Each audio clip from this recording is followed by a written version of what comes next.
Hey, thanks for tuning in. In this video, I would like to show you how you can set up a gitignore for a Unity project that sits on GitHub, Azure Devops, GitLab, Git, or any kind of other Git server. If you're completely new to Git, I recommend you watching a basic beginner's tutorial that I have also linked in the description below, how to basically start a Unity project on GitHub. So, a gitignore is basically the most important step when you set up your Git repository. You configure the gitignore file before you do any kind of initial commit. You do it at the pure beginning. So a gitignore will filter out files that are not needed in the repository.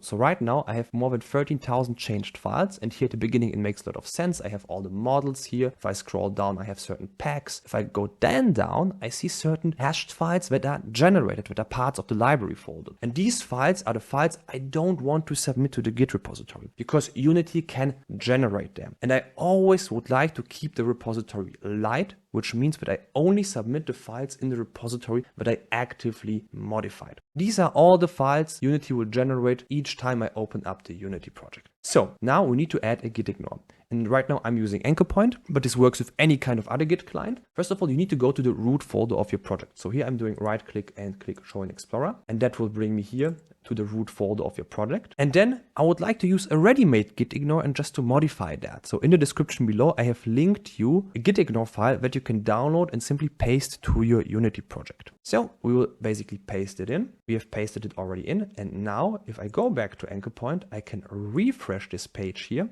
And suddenly we only have 165 changed files. So if we go back, these are exactly the files that we would like to submit. So what has happened? Let me open up the gitignore by opening this file in a text editor. You can use Notepad++.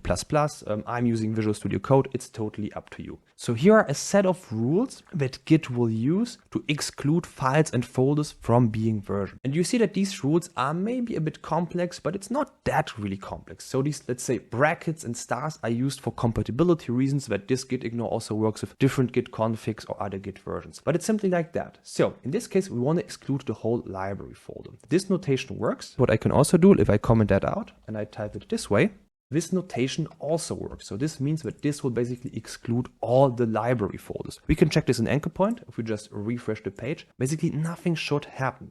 So it still tells me that I have 165 changed files. But for example, we have the assets folder. If you would like to exclude the assets folder, which you normally shouldn't do, but just for demonstration purposes, we can just type assets, save that file, go back to Anchorpoint, refresh it, and this will exclude all the asset folders, regardless where they are in the project. So let me undo this. So this rule always tells me ignore the library folder, regardless where it is in the project. But what if I would like to have a folder called library inside my assets folder? So with this, basically, if I go to the project, and inside the assets folder, let's say if I paste a library folder that, for example, is just a text file for demonstration purposes, this will be also excluded. So if I go back to Anchorpoint, I will refresh that, and it won't show me this folder and this file.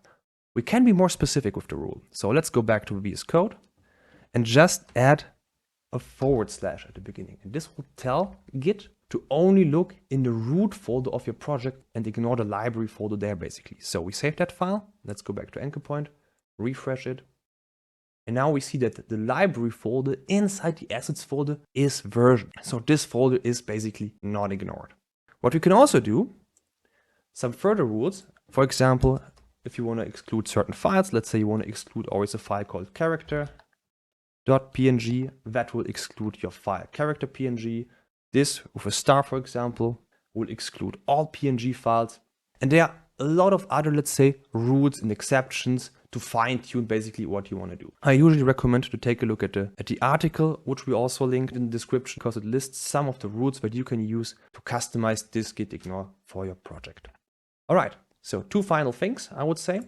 The gitignore is committed with the repository. It's a text file that has also its own versions. And this is applied for the whole project. So next time somebody is joining your project and cloning the repository, these gitignore rules are automatically set for them as well. So you are setting up shared rules here for the whole team, which makes a lot of sense. If you, for example, would like to have some custom rules which only work locally for your computer, let's say you edit some files that nobody of your team members is editing anyway, and you would like to use a gitignore there only for your local files, you can also do this. And we have to go to the project, and here we have to enable hidden files.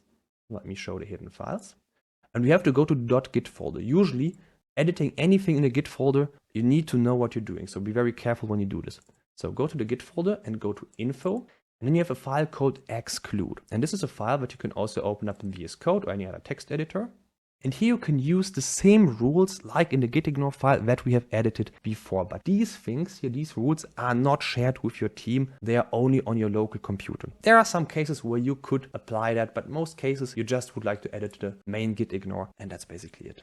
All right, I hope this video was helpful for you. Thank you for watching.